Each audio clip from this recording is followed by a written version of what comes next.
Hello friends, let's talk about all this stuff that I will be using in the next couple of weeks and beyond the next couple of weeks, because most of this stuff I've purchased. Let's talk about what it is, how I plan to use it, and also a few photos taken with some of this stuff.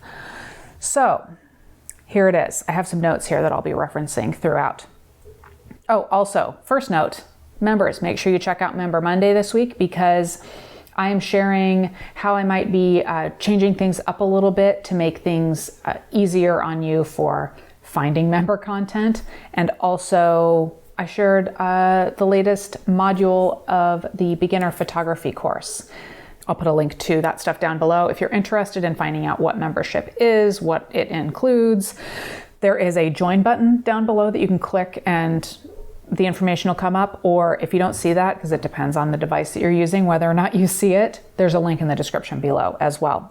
Moving on to these items. I haven't even talked to you guys about most of this stuff because all of it seems to have come in all at once. So, okay, number one. This is the Nikon Z50. I purchased it. Raymond and I initially were thinking, I don't know, but it's such a small body and it does so much.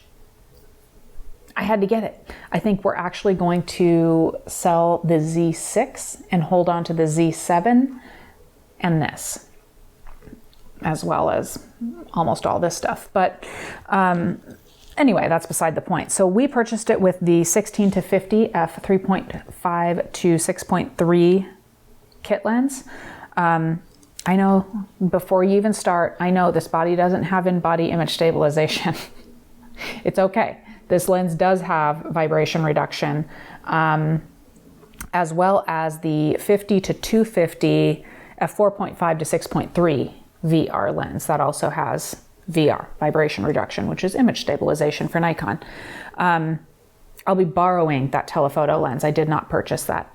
So I will be reviewing this and checking it all out, but Raymond used this weekend with both with this kit lens, but also with our 200-500mm f5.6 f-mount lens adapted with the FTZ adapter.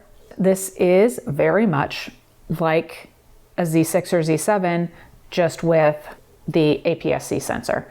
So it doesn't really feel like a step down. It just feels a little bit different. There are fewer buttons on the camera, but putting like the 200-600mm on it, he felt like it was a successful outing. He actually really enjoyed using it. Next, the GoPro Hero 8 Black.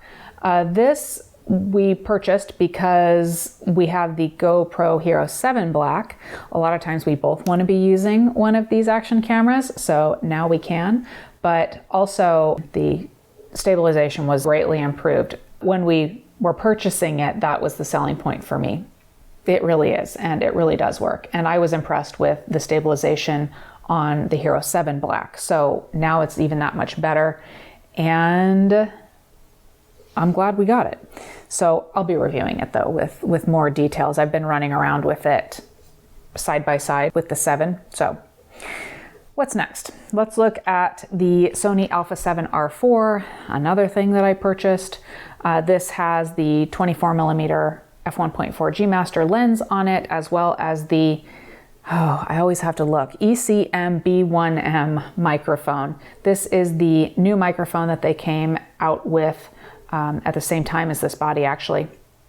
And there's no cord. The audio goes digitally from the microphone into the camera through the hot shoe, which is really cool. There's also a bunch of controls on the back. You can determine how the sound gets into the microphone. So I'll do a whole video on just that microphone, because audio for us video types is very important. So there's those things that I will be doing. Oh, we have a couple of videos already on this camera. Raymond went to the launch event in New York, so he has a kind of initial hands-on first impressions video with a ton of photos.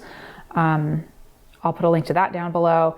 And then the other video we have on this is comparing the autofocus tracking capability and use of it, like the practical use of it, comparing it between this camera and the Nikon Z7. So I'll link to that below as well if you're interested. We also purchased the grip for it, mainly for like long time lapses. Plus Raymond just likes to use the grip because it makes the camera body bigger. And then in addition, I purchased the 24-70 f2.8 lens. If you want to see a review on any of these lenses by themselves, by the way, let me know. I didn't really plan on doing a review of just the 24-70, but if you want one, let me know.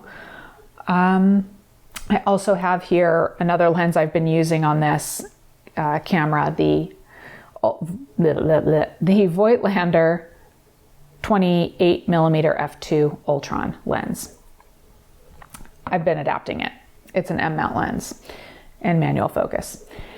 And then I also purchased the 200-600mm f5.6 to 6.3 G lens.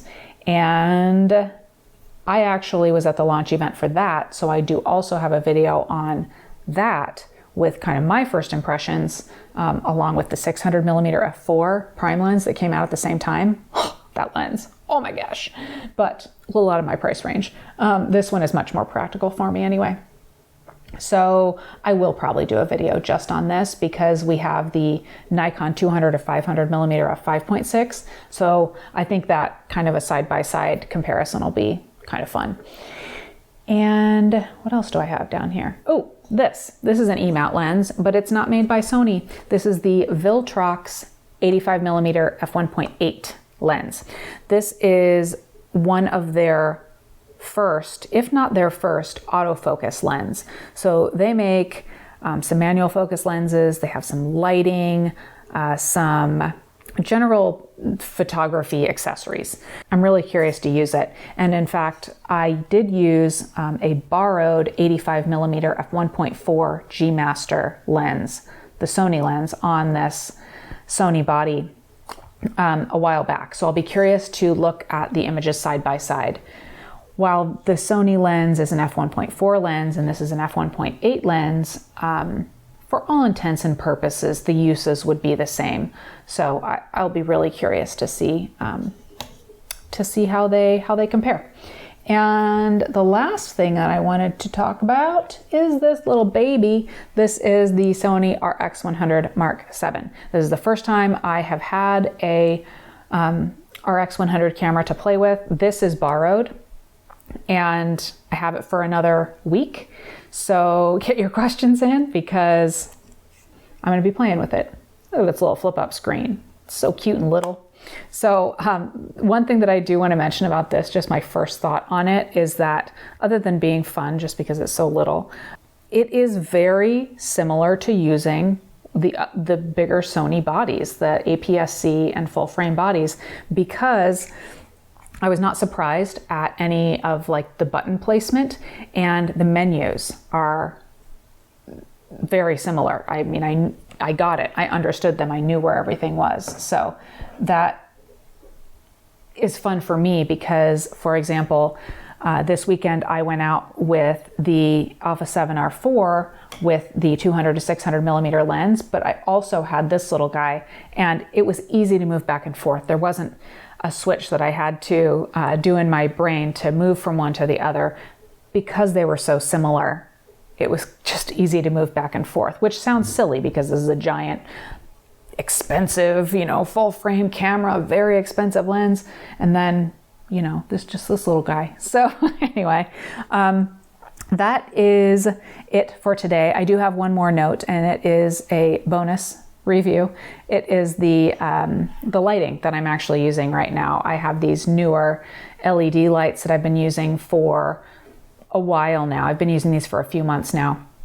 Previously, I had been using some newer LED lights, but these are bigger and better. So I will be sharing a review of these later this week. And that's it, everybody. Let me know. Let me know if there's anything in particular that you want to know about these items, if you are interested in seeing any particular projects using any of these items, because, ask and you shall receive. Probably, if I can. I will try. Thanks for watching, everyone, and I'll talk to you soon.